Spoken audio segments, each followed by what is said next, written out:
James here from the Gator Nation Football Podcast, bringing you another film breakdown, this time of Florida's defense versus Tennessee's offense, along with my special guest, Little Peyton.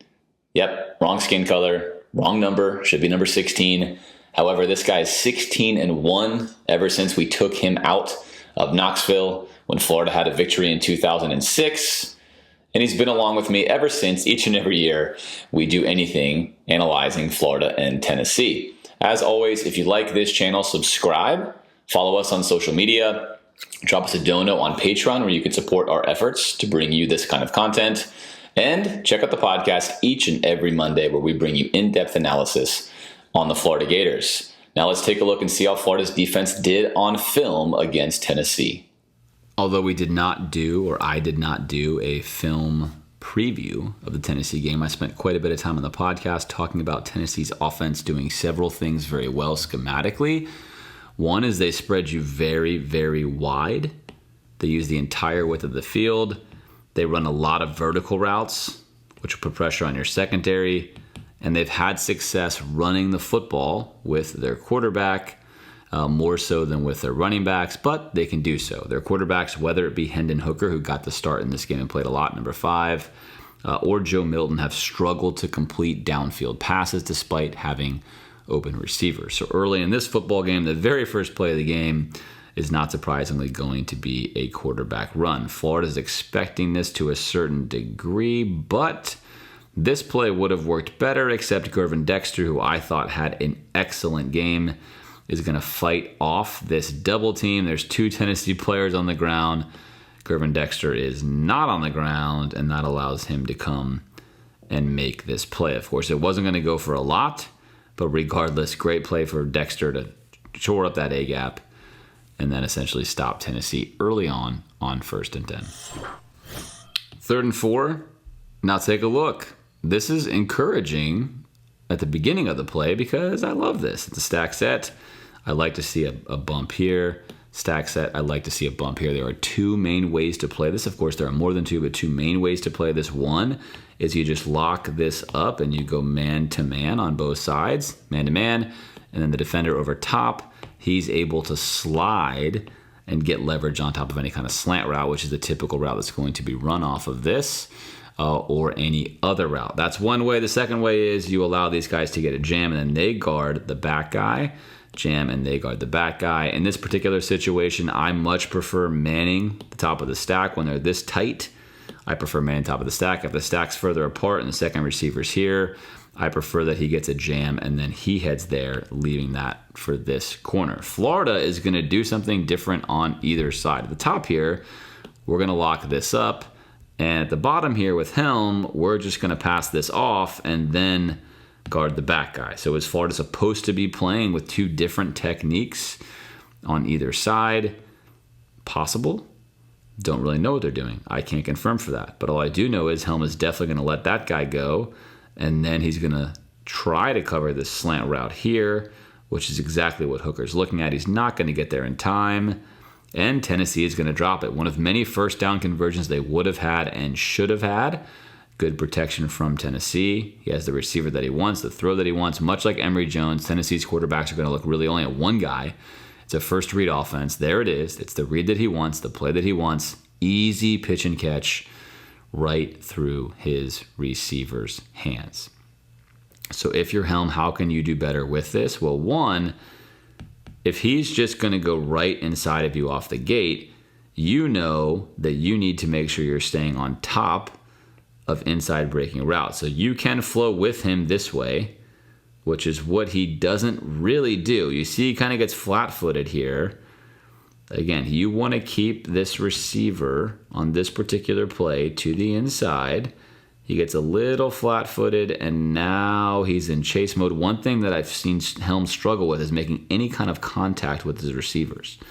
So in this situation, he's got a tough job because if he's got to pass him off, he's got to pass him off and be in good athletic position here to then also engage with this receiver. Instead, he's already backpedaling. He's already off balance, sort of leaning back, trying to regain his athletic composure. And by the time he does, that should be a first down. It's a tough cover from Avery. I do like that Florida was at least aggressive on the top of those. That's nice. I have questions about how that was executed, but I like that they were there on top of it.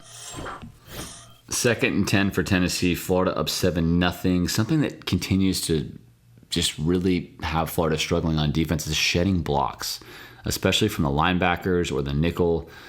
Florida has a hard time getting away from blocks. Here is a designed quarterback run. Florida brings a 4-man pressure, and then they have this is a nice play.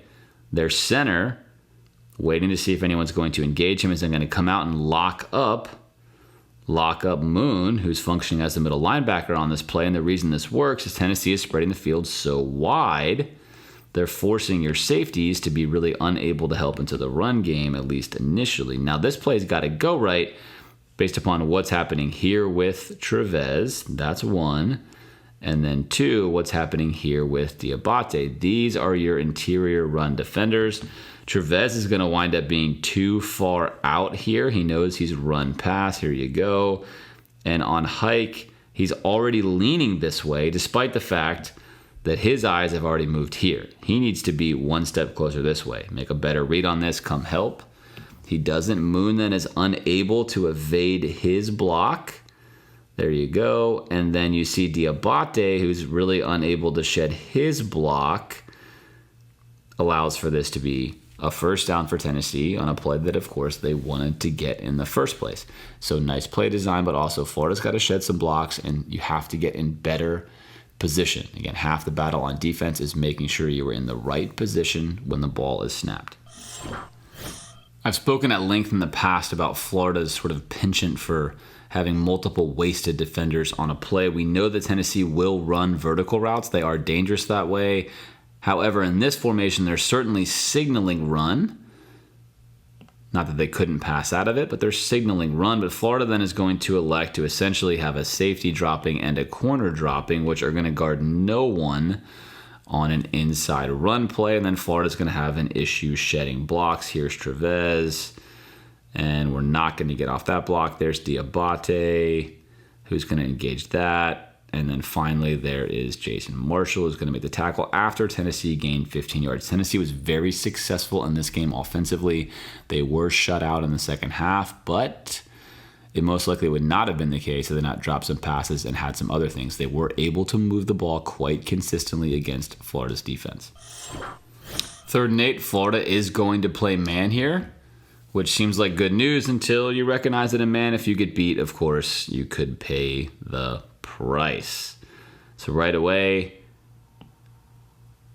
here is the matchup that we are looking for. Amari Burney versus the running back for Tennessee. And he's just not quite going to get there. Now we have Torrance coming in at the end, the safety to make the play.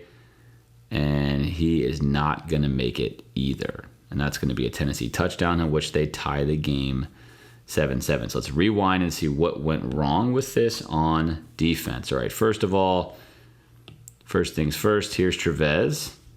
He's covering his man. So he gets a little slant route. Now the screen is thrown. The slant route basically takes him out of the play. So he's gone. Right? So what could we have done differently here to stop this? Well, one, and you've seen this before, you always want to make sure that you deny the outside. You have help defense in the middle of the field. You have to get outside because you don't have help outside. Same thing with Trevez. If possible, get outside. So what does this mean? This is where the play goes wrong. So here's Burney. Rather than just simply get in this window over here where this play can be made, he decides to try to undercut this play, which then puts him in a trail position where now he has no play and he can't make the play. And now here's Trevez, who's trying to catch back up, and he's not going to get there, and he's not even really going to try. Is this a tackling effort from Trevez? You tell me. Not a whole lot of effort there. And there's Torrance, who misses trying to get off a block. Not a great look for Florida's defense on this play. Amari Burney takes the wrong angle. Trevez gives half-hearted effort at best. And then Torrance misses a tackle. Touchdown Tennessee, 7-7. Florida finds itself in a game. So because Tennessee spreads you so far out, they force your safeties, especially if you want to play two high safeties like Florida has to play a lot of coverage. Here's Trey Dean. Trey Dean is going to get beat from the outside to the inside, and he's going to get away with a pass interference call they don't call. Here's Hendon Hooker, who's going to get the ball just as he takes a shot. And this ball is not going to be where it needs to be, but Trey Dean right here, again, it's fuzzy, but Trey Dean is basically just tackling him. He's diving, he's twisting him all the way around. His arms are all over him. He turned him around. This ball is incomplete, and Florida dodges a bullet. Trey Dean gets up knowing he pass interfered.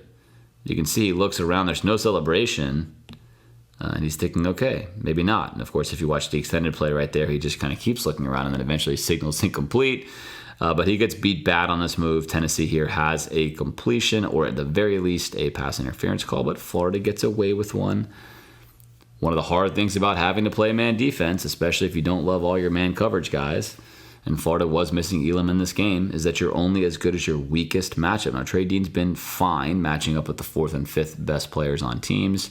Gets beat here, and Florida dodges a 2nd and 6 bullet in the way of a pass interference call. Number 28, Tyron Hopper in the game. He's my favorite true middle linebacker that Florida has, in my opinion. Does not play enough because Florida is insistent upon rotating a ton of guys. But here's a nice example of why I like him. He's going to immediately come in and cover here. Here comes your blocker. But then he's going to go to the opposite. He's going to go right here to the opposite B gap and make this tackle. Opposite B gap and make this tackle. He's not just going to come in like a battering ram like a lot of Florida's linebackers do and just engage these defenders. They'll just go ahead and smash themselves in here. He's going to say, I don't have to just smash myself in there. I see where the running back's going. To quick lateral step, latch on, make a tackle, make a stop.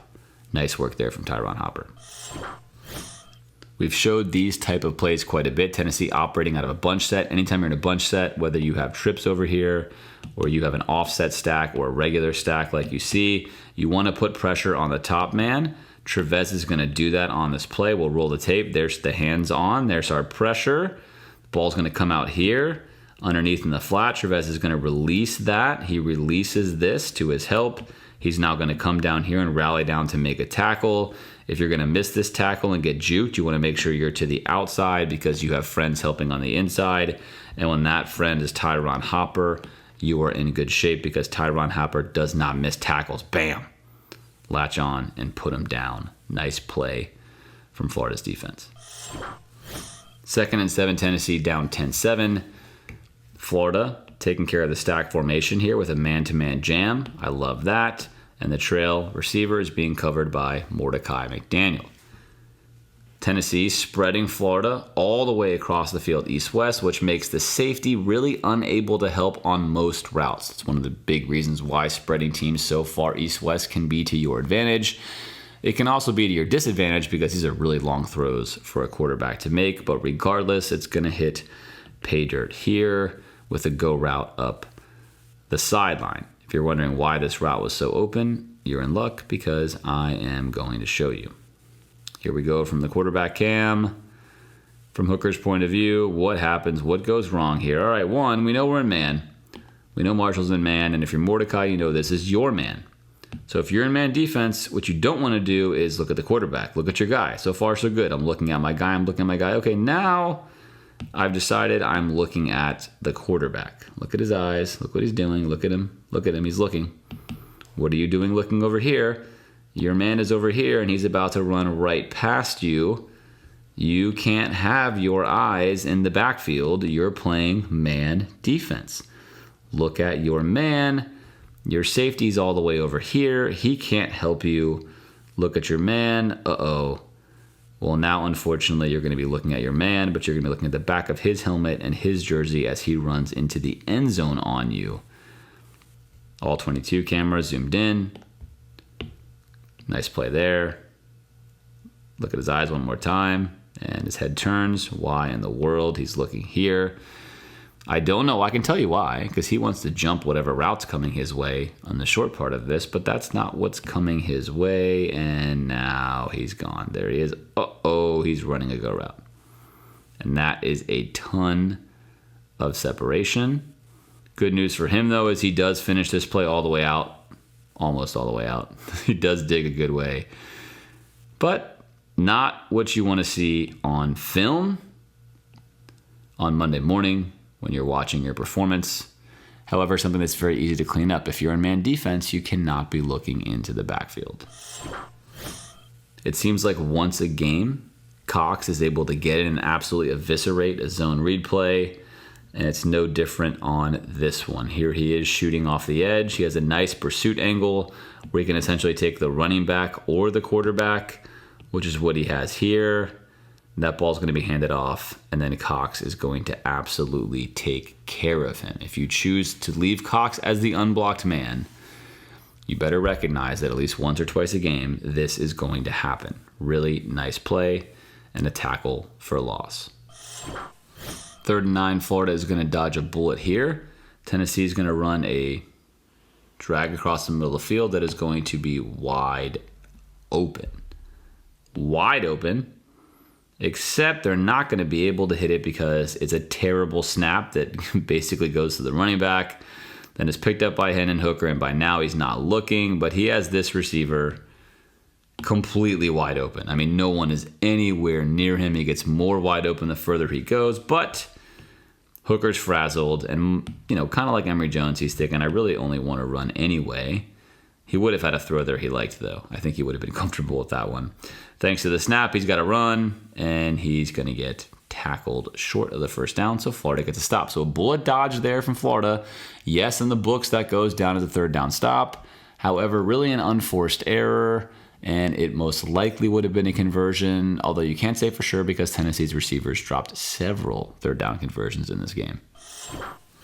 1st and 10, and this is another play where I can't be exactly sure what the plan is for Florida's defense. It's possible that my boy Hopper here is supposed to be covering the tight end the entire way. It's also possibly supposed to pass him off. I can't know. I'm going to assume he's supposed to have him the entire way, and he is not going to have him the entire way. There's the motion. He motions out with him. And then he stops and looks in the backfield, which is why it's, okay, well, are you not necessarily covering him the entire way? But then he also recognizes, oh, maybe I'm supposed to be somewhere, and then he rallies down here to go to the flat. So Hopper clearly thinks that he is zoning here and then buzzing into the flat where someone else is helping over the top. Who's right or wrong? I have no idea. As it stands, Chavez is taking care of the screen pass, which is not a screen pass. Hopper is now also doing the same thing. We now have a defender locked up here doing his job. It's Jason Marshall. And we have a tight end who is running absolutely naked up the sideline. But thanks again to Gervin Dexter here, who had quite the excellent game. He's going to shed his block. Look at this. Get off of me. You're not on my level. I'm going to just throw you way back here so you can block nobody. And I'm going to get in the face here of Hooker and make him make a bad throw, because otherwise that's going to be a huge play. Thankfully, he throws this ball all the way onto Florida's sideline and not to the wide open receiver that's here waiting for it. So Florida dodges a huge bullet on this play from Tennessee. Here's the look, play fake, everything he wants. But then there comes Dexter. Dexter's free. Get in his face. Again, look, he can't finish this throw the way that he wants. Look at how his arm finishes on his helmet. Bam, does not get to drive through this ball. And that, I mean, can you get much more open than this? Look at this. Really nice play there by Heupel. Confuses Florida. In college football, half the name of the game is just giving the defense a chance to blow an assignment, which they will frequently oblige you with. Florida does here, and they dodge another bullet. 3rd and 8 for Tennessee. On this particular play, Florida's going to have nice coverage here at the bottom part of your screen. We're good. Helm is going to get beat on a comeback route here, which could have been for a 1st down. Again, whether or not Tennessee's looking there, we won't know, because this snap is going to basically hit the ground. There it is. There's the ball. Hits the ground yet again. That's going to throw you off as a quarterback, even the best of quarterbacks, and that's going to allow Zachary Carter to come in here and then get the sack. Nice work there by Zach Carter, aided by a drop snap again on 3rd and 8 from Tennessee. Of course, if you're Florida, you'll take it. Half the battle in college football is just taking advantage of other teams' miscues. 2nd and 2 from Tennessee. I like the defensive call from Florida here. They're going to elect to play man. Again, they're way spread out. Elect to play man. Cover 1. We're in the third quarter. Florida had played a variety of softer coverages, of course, in Tennessee. Again, preferring to keep 2 high safeties a lot for these plays. If you do that, you have 1 less guy in the box, and it makes it harder to stop running plays like this one. As it is, Florida is not going to give Tennessee an easy time with the run play. On this play, Florida's defensive tackles hold up, and here is Garvin Dexter right in the middle, along with Newkirk here, who are going to get this stop and stop Tennessee short. Again, I thought Dexter probably had his best game as a Gator against Tennessee, which you're seeing all over the film. 3rd and 1, Florida playing aggressively against the run. There's no safety way off the ball. It's not too high like we saw at the end of the last game against Alabama. It's also sort of a mixture of classics, Florida's classic, let's put some guys in line of scrimmage, let's put a lot of guys 4 to 5 yards off the line of scrimmage. Call it what you will, it's a mixed bag. But on this particular play, Florida's going to dodge a bullet, although Tennessee's going to convert. They could have converted much bigger with this route right here over Helm, who he gets toasted. Right now, he's wide open. That is the play. Again, much like Emory Jones, he just doesn't really want to pull the trigger all that often, but he is wide open. And in fairness to Emory, if Emory's throwing on the run to his right, he likes to pull the trigger. Not so for Hendon Hooker here, who has this throw wide open, potentially a touchdown, decides not to take it, and instead gets the first down on Florida on 3rd and 1. So that's a play that could have potentially been a Tennessee touchdown. Instead, they just get the first down. Helm in this case was bailing out early and just did not stay on top of the route. One more time, he's already off man. He's going to get in his back pedal, and he just winds up getting beat. He gets flat-footed here early, winds up getting run right past, lots of separation, and Tennessee elects not to make the throw. 2nd and 4, here's an example of Florida playing more of the 2 high shell, which they like to play a lot. This is their preferred defense. We're in nickel. We have 2 linebackers playing right here. Well, really technically not 2. We have 3 with an edge rusher here. But for now, for the way Florida plays, imagine we have 2. That's primarily what's going on in our nickel defense. And then you're going to have a safety who's going to come help in run support. The only problem with this is Florida just tends not to get what you would want out of these kind of plays. They don't fill the gaps correctly. They don't get the stops you need if you're going to wind up rotating a safety in late. They tend to fare way better on the previous plays where we saw they had only a single high safety in those situations. Now, you can't always do that, but on these plays, Florida tends to allow more rushing yards than they do out of a single high set, and that is Trey Dean coming in. There's Moon not getting off a block, getting enveloped before we finally have the tackle made for a Tennessee first down. 3rd and 5. Tennessee again in the same formation we saw earlier, this double stack set. Florida now is going to man on both sides, and this time they're going to clean up their issues, which leads us to believe that the first time Helm made a mistake. Helm now is going to stay man-to-man here. Marshall's going to stay man-to-man here. You can see who gets a much better jam.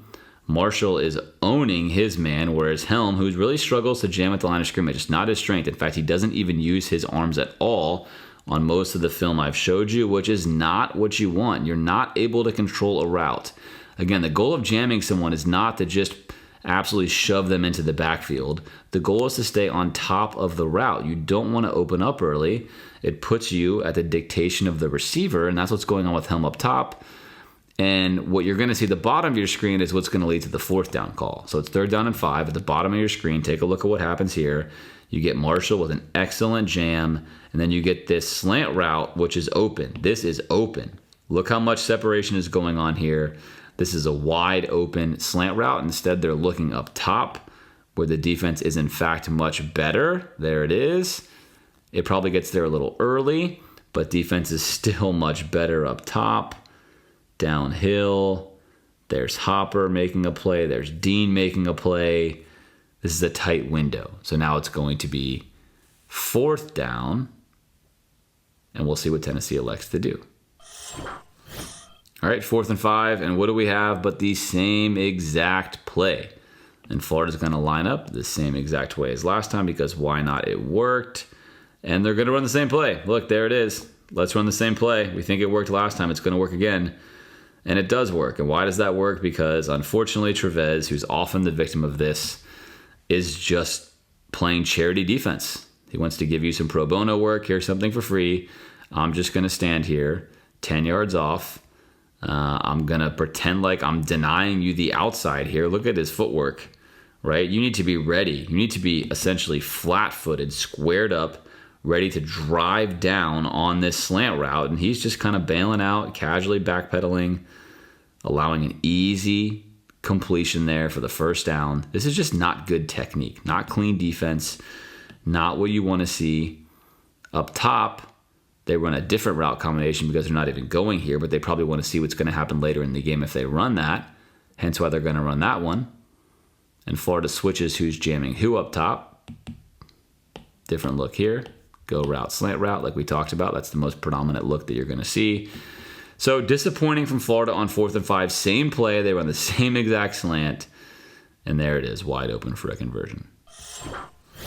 1st and 10 on this very crucial drive from Tennessee. We're going to get a play action fake. We're going to get a slant route from the stack, which Florida is not jamming. Here's the stack on the bottom of your screen again. Florida's not jamming it. We're going to play off and soft. And this is a wide open slant route. You don't have a much easier throw than this. This is completely wide open, but Tennessee has quarterback issues. Hendon Hooker is just looking here because he wants this go route, which is not even remotely open. It's completely covered by Marshall, who had a nice game. He's on top of that route. It's dead. He never comes off of it, and Florida's defensive line is good enough that you really only get a handful of seconds at most, maybe 2.25, a little bit faster than what the normal team is getting, to get this ball off, and the ball's not off. And then here comes an excellent rush up the middle.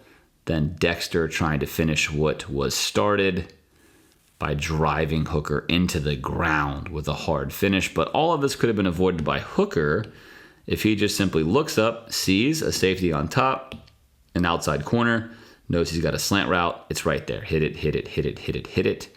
He doesn't. Instead, he pays the price, and Florida gets a sack. All right, 4th and 5. If Florida wants to play man, teams probably want to run a mesh route. The mesh route perhaps made most famous by Mike Leach and that coaching tree. It is a staple play of the air raid offense. It is, in fact, the play that the offense is entirely built upon, along with vertical routes. But what's happening here is just a mesh route against man. The reason this route's really good is your receivers are taught to be within a handshake distance of each other, and that is going to help free you of any traffic that you have on you. In this particular case, Florida is electing to defend it in man with Tyron Hopper playing as the choice middle defender. He can choose to add help to either one of these mesh routes here. He's also playing as the rat or robber defender. In order for this to work in man defense, you have got to be a dog. You have got to absolutely latch on to your man. You've got to run through traffic. Florida takes care of this first piece, but that's not really the mesh route Tennessee's even going for. In fact, you can see he's kind of just stopping. They're clearing the way here. The matchup they want is on Helm. That's who they're taking advantage of. And Helm, again, this technique off the line is what's killing him. Take a look at his technique. Every single time on any in-breaking route, he's lost top control. He's way out of the play, and he's being dictated to. He's got to be inside leverage here. He has to deny an inside release in this situation. If he wants to play outside leverage, which he can because he has help, then he needs to make sure. Again, he's right along the numbers here, so whether or not Florida wants him to play outside leverage where he forces him in or inside leverage where he forces him out is going to be coach dependent. But let's assume that he needs to be outside leverage, forcing to help here in the middle. He's got to make sure that he's on the outside shoulder and that he's not getting himself in this kind of trail position. He needs to be closer, allowing himself to be on top of this route. You'd like to see this with better footwork, and you'd like to see him with a little bit of a cross body jam to maintain spacing.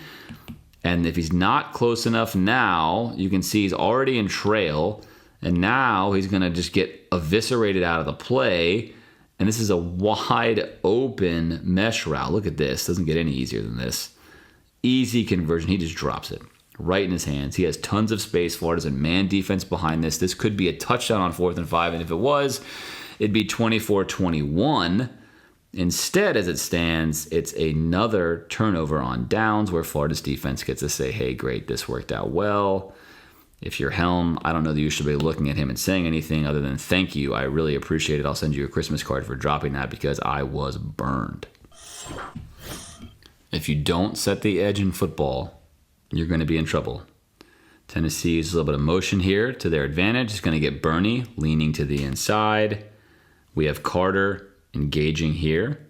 And then Bernie has got to be the edge defender here. That's Bernie's role. He's got to be the edge defender. One more time. Here's Bernie. He's got to get to the edge. Here's Cox. Or not Cox. Here's Carter, sorry. Carter's going to step in. There it is.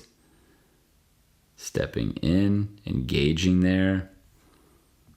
And now Bernie's got to make sure he's on the edge. He cannot not get there. He does not get there.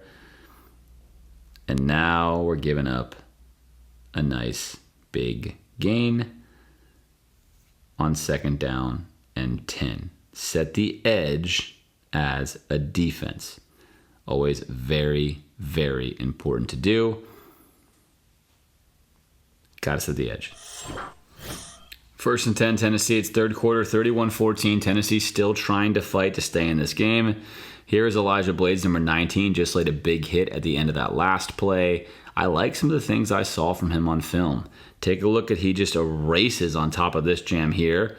Let's go ahead and get rid of this in the stack set. You're out of the play. And then we have Trey Dean. Again, you keep seeing this from Florida. Whenever they're an off man, I don't know why this is some sort of plague amongst Florida defenders. They just don't know how to defend this correctly. But if you're going to be an off man with this much cushion, you don't need to backpedal yet. You stand flat-footed. You stand right there until that receiver gets to about 6 to 8 yards. And at that point in time, you can begin to get in a little bit of a backpedal if you feel like they've opened up stride. But in the case of Florida's defenders, I just so often see them start off the ball where Trey Dean is. He's going to backpedal. Just like this. Like, where are you going? You can't make a play like that. You have to stick in. You don't need to start backpedaling yet. You're just taking yourself out of the play. And despite the fact the pocket is collapsing around him, and there's Dexter yet again making a hit, look at the separation here. Now, if Dean's doing his job correctly, these are the kind of passes that go for pick sixes. One of the reasons Florida does that, just has almost no turnovers this season, has a lot to do with how they play defense, especially in off-man technique. Off-man technique and zone are the best ways to get interceptions. You're looking at the quarterback. You're able to break downhill, make a break on the ball, but you can't do it if you're backpedaling yourself out of the play. This goes for a completion for Tennessee. Dean makes the tackle out of bounds. But that could just be so much better there. Technique, again, is everything on these plays. I'm still not seeing what I'd like to see out of Florida. 3rd down and 8, Florida now playing pass far more than run. We can tell by the numbers in the box. Tennessee with 2, 4, 5, 6, 7, 8. Florida only with 3, 5, and 7. So Florida playing a man down in the box here, but they're still going to get the job done. We get a zero technique here, heads up on the center from Antonio Valentino, who had a nice game. He's going to drive through. And this play is made here with Florida actually getting off blocks. So Diabate beats his block. Here it is. He beats his block. And then here comes Hopper, who's starting in the proper place. Hopper gets a run past defender. He's going to have to help here in the event of a pass and then come in here and help on a run. Makes a nice read. And keep your eyes on Diabate and Hopper as they enter into this play. There's Diabate, gets himself into the gap, gets an arm on him, and then Hopper comes in and finishes that tackle. Nice work by Florida's 2 linebackers there on 3rd down and 8. All right, 3rd and 10 for Tennessee, 31-14, 4th quarter. Tennessee had a lot of inexplicable punts later in this game. It's as if they were more interested in keeping the score closer rather than trying to actually stay in and win the game by not going for it. But on this particular occasion, they are going to convert. Up at the top of your screen, you can't see him, is Trevez Johnson, and they have 3 receivers or trips up top that you also can't see. He's going to run a go route. He's going to simply run a hitch route. And what has plagued Florida on zone defense for really all of Grantham's tenure now, especially with their linebackers, is how they don't actually cover someone in their zone. And so here comes Trevez. He's going to be right here to try to make this tackle, and they're going to convert for the first down. But in reality, what you can't see right now is Trevez drops back in his back pedal. He sees this hitch route, and he keeps sliding this way. But nobody's there. They ran a vertical route. There is no receiver in this zone. At that point in time, it's time to latch on to the person actually in your zone. Again, the goal is not to just cover grass for the heck of it. The goal is when someone comes in your zone, you cover them. It doesn't happen, and on 3rd down and 10, that becomes a first down.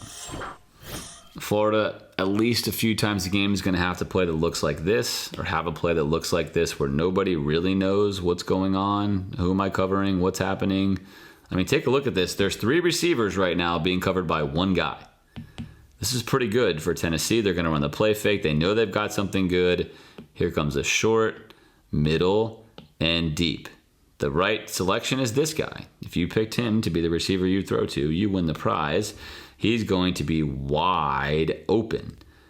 Wide open, wide open. Unfortunately for Tennessee, he's going to elect. There you go. You'll see. Take a look. This guy is the guy that you wanted. He's the guy that would have won you the money. And you elected instead to try to take this vertical throw where Trey Dean is in good coverage, and that's just not going to happen. So much of good quarterbacking is actually making the defense pay.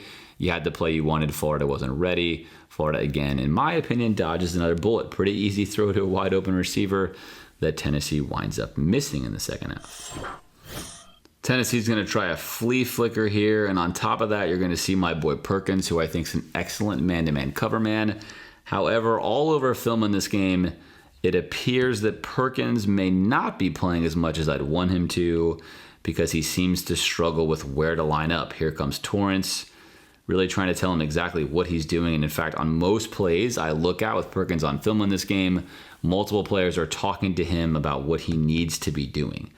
Well, you know what he needs to be doing is covering people in man.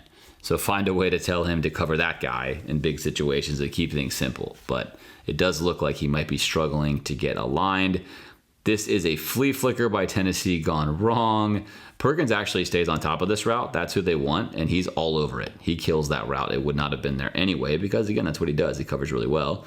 This flea flicker gets blown up, and Florida's got a Kingsley on the offensive line. They've got a Princely on the defensive line who comes right in here and makes a nice hit on Hooker. And unfortunately, Florida cannot come up with a fumble. But a nice play there on first down, thanks to another unenforced error from Tennessee. 2nd and 20, Joe Milton, the Michigan transfer, now in the game.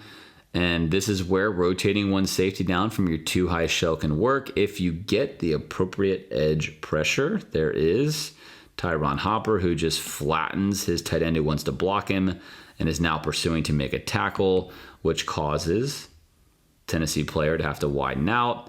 And then a nice low tackle from Trey Dean. Something he also does best is come downhill when he doesn't have to shoot a gap, but come downhill and make a tackle on the perimeter. He makes a great tackle indeed, and a nice stop there from Florida.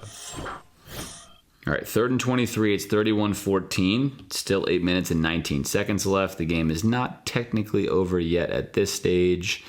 And Tennessee is going to try that little shovel pass they hit earlier in the first half again. But this time I want to show you what Hopper does on this play to get off this block. So take a look. He's actually going to fake out the lineman. He's going to step in, 1 step in, then 1 step out. He jukes him completely. Now this ball is dropped by the running back, but Hopper has completely cleared his lineman. See this? One more time. Completely cleared his lineman. Now he's coming in to make a play on this had he caught it, right? One more time. There he is. Shakes. He's there. And that is why I like Hopper and thinks he needs to get more and more playing time. He's best at shading blocks. He's the best, or shedding blocks. He's the best tackler I think Florida has on the entire team. And another nice play there, although totally an incomplete pass in the shovel pass. On film, you can see that Hopper is getting around the offensive lineman that's assigned to him there, and he would have been able to make a tackle. All right, 1 minute left. Second to last play I'm going to show you. And why am I showing you this when the score is 38-14? Well, Two reasons. One, you can always learn from film for every single play of the game. And two, of course, this had a potential gambling element to it. The spread was 20. If you're on a Scott Van Pelt segment here, this might have been a bad beat as it went down for Tennessee. But on this particular play, you're going to get a post route. Hopper's going to look with his eyes to locate, which I like. I've talked about not enough Florida defenders are locating where receivers are. And then Mordecai McDaniel is going to slip here at safety, which is going to allow for a big gain. A couple things going on here. One, Hopper does look. This is nice to ID the route, but you can't ID the route and then pull yourself out of the throw window. Again, there's no receiver in this window here. You need to be in this window. So his timing is just off when he's looking at this. He can look at it but not move over there. He can look and not move. Again, look and don't move. He moves himself out of position. Now he turns around and he's just a little bit too far. He should be here and not where he is. Mordecai McDaniel is already getting sniped. Sniper in the stands. He's down on the ground basically with that post route, and now he's not there. Good safety play would mean he's close. He at least makes this tackle, even potentially makes a play on the ball. He's not there, and this completion now goes for some significant yak afterwards before you get a tackle down the field from Pouncey. All right, 2nd and goal. Last play of the game.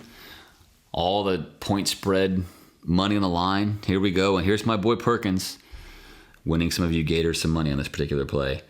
Tennessee is going to try to run a wheel route from the slot, and Perkins is not having any of that. Take a look at this coverage. This is why I like this guy. His technique is absolutely excellent. He's staying flat. I want you to watch this. Look at where he starts. He's starting right there on about the 4-yard line, and look at where he is as the play is developing. He's on the 3-yard line. He hasn't backpedaled himself into the end zone. He's holding his ground. He's keeping a good distance where he can rally down and make this tackle, but he's not going to get beat by a double move. It's exactly what they try. He's going to run this, and he's going to turn up the field. There he goes. Of course, Perkins is all over this. I mean, this is perfection. That's perfect. That's perfect defense. Incomplete pass. That's how you play defense. That's why Perkins, I think, needs to see the field more. Find a way to teach him what he needs to know, because he needs to be on the field for Florida. All right, that puts to bed the Florida-Tennessee game. I do have a special bonus play to show you, so don't stop watching the video yet. One more play to go. All right, here's your bonus play, the overtime game between Nebraska and Michigan State. And why am I showing you this? Because my boy Chester Kimbrough, a player that I really thought, despite being undersized, could have been an excellent nickelback for Florida. He finds himself for an upstart Michigan State team playing corner in overtime. 3rd down and 3. Nebraska's at least in field goal range. And we're going to get some Chester magic. And we're also going to get some excellent technique. This is why I liked Chester. First things first, what do we see from Michigan State? Michigan State's playing a pretty ballsy cover 0 game on the line, 3rd and 3. No safety here, not playing safe. Secondarily, man with no help here, 2x2. Thirdly, look at the alignment. We're inside the numbers, and if we're inside the numbers, we're going to have some inside technique. We're going to take away the most obvious routes here. If he wants to run this route here, I'm going to rally to it and make a play. I have no safety help either way, but I'm going to line up inside. Lining up inside. Good coaching here across the board from Michigan State and their pre-snap alignment. And then let's watch Chester Kimbrough and how he handles this up top. Again, he's not going to backpedal way back. Look at this. He's holding his ground. He's holding his ground. Wait, watch. Hold the ground. Hold the ground. He sees a slant route coming. By alignment, he's still inside this slant route. How many times last year did we watch Florida get beat by slant routes? By alignment, he's inside the slant route. He now turns his head. He knows the slant route. The ball's got to be coming out. He turns his head. There he is. He has leverage on the receiver. He turns his head to locate the ball. This ball is thrown right to him, and he comes in and makes a pick coming downhill, stepping downhill into the throwing lane, makes this pick, takes off with a chance to finish this game, and a couple of special things happen here. One, this is Nebraska's center. That's right. That's his center.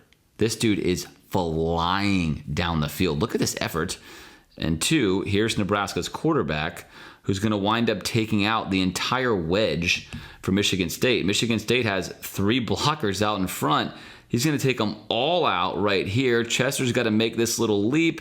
And the center, hero tackle from my boy Chester. I mean, the center running 50 yards down the field on a dead sprint, making a full-out diving tackle. That's incredible stuff. Denying Chester of the glory there for a walk-off touchdown. Michigan State would go on to win with a field goal on the next possession. But I got to give my boy Chester Kimbrough some love. Good to see him doing his thing in Michigan State with a crucial interception there to seal the game. That's all for now. Hope you liked the content. As always, if you did, subscribe to this channel. I'm James from the Gator Nation Football Podcast, and I will see you next time.